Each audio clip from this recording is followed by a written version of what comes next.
I'm fake.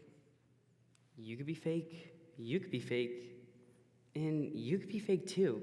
Honestly, all of us could be fake. See, whether it's walking down the street and faking a smile or faking something about our height and our weight, we've all been there. My license says I'm 5'10".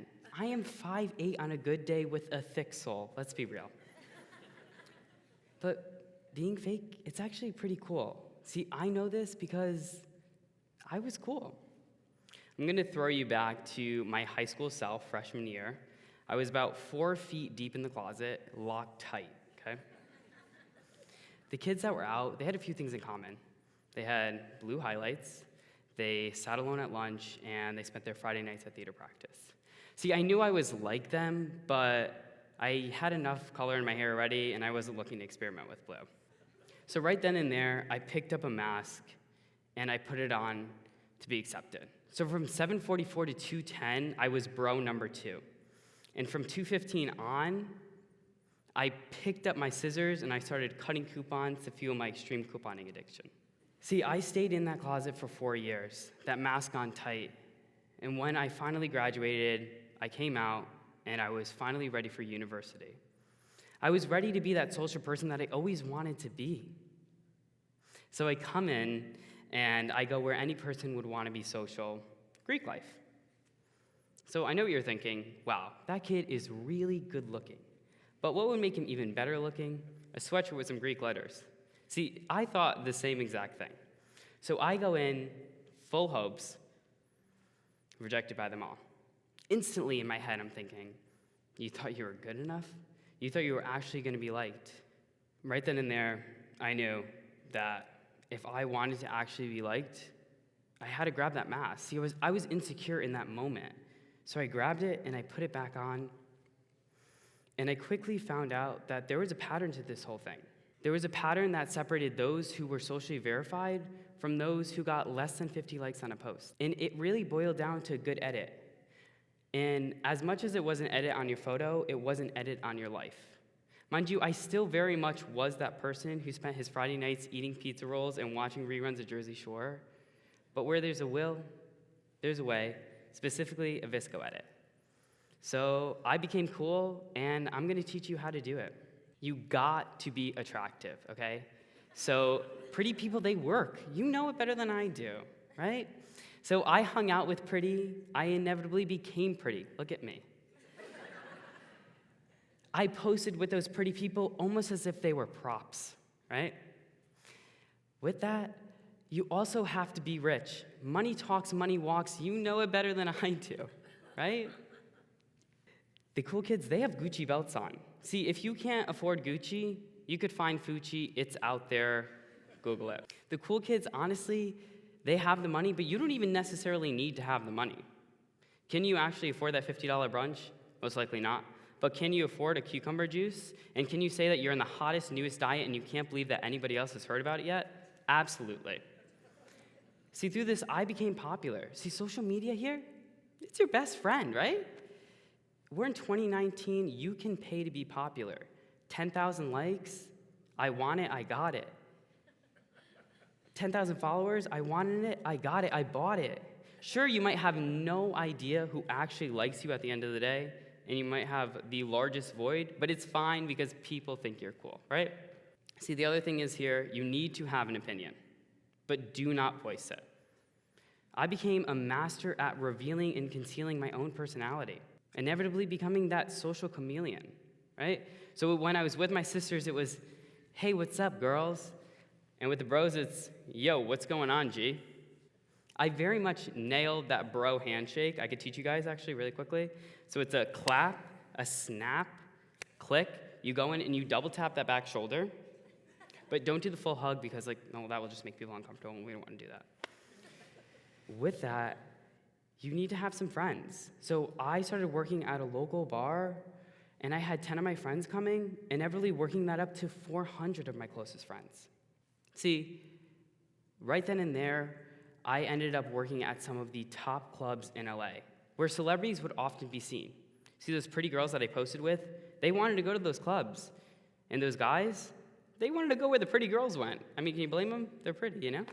I became a celebrity that I would often see at those same clubs. But something felt off. I was exhausted. I didn't know. I was looking in the mirror and I couldn't tell the difference between myself and that mask.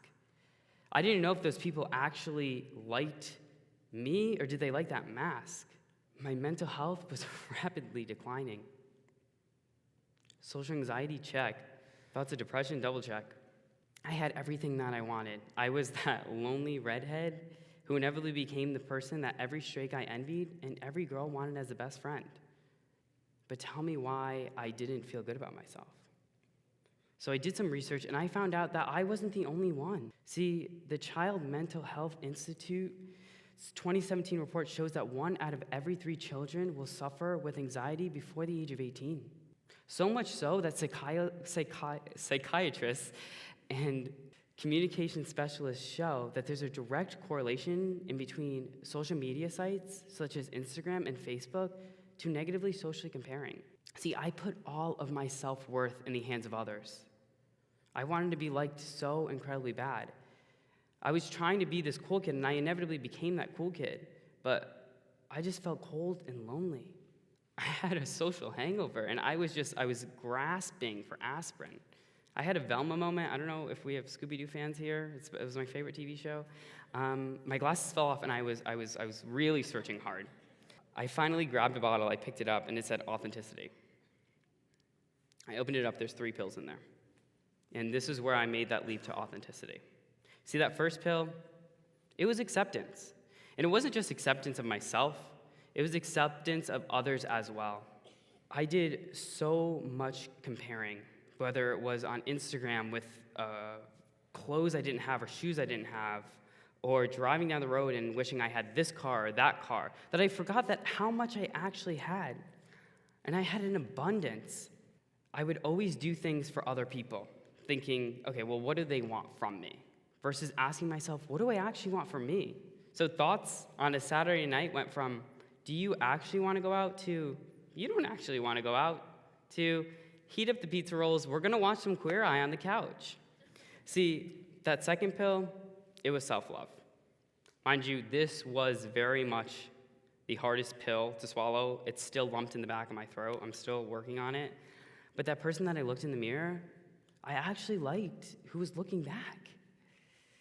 I was actually scrolling through Instagram one day on my bed. My phone was above my head. And I read a quote, and the quote said, see, self-love, you can't have self-love if you can't love yourself. And you can't love others until you fully love yourself. Why I read that quote, that phone fell on top of my head. That quote literally physically slapped me across the face. And through that self-love, I inevitably trickled down to some confidence. And confidence felt warm.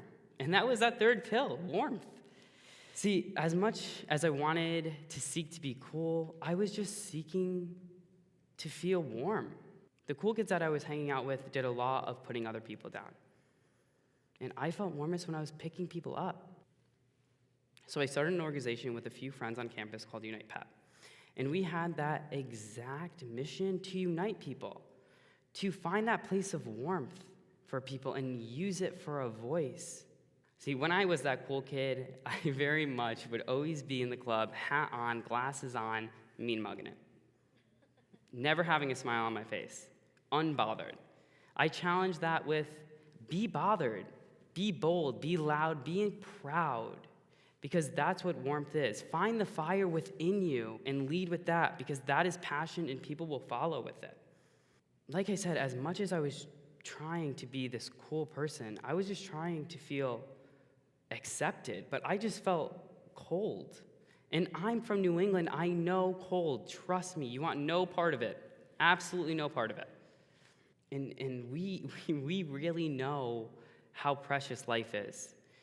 Through the Woolsey fire and the borderline shooting, we know that life can be taken. So why would we live another day inauthentically? I was at the barber the other day, and my favorite question to ask everybody is, if you could give your 22-year-old self advice, what would you give them? And this woman, she was a chain smoker, love her. She was clipping away, and she goes, baby, she goes, life is short, live it. So live it, and live it well. Head towards the warmth. Head towards those people that make you feel warm. And if you can't find it, create it. I know you can. I did it, and so can you. See, I lived 7 years with that mask on, and I was so exhausted. And finally taking that mask off, I feel better than ever.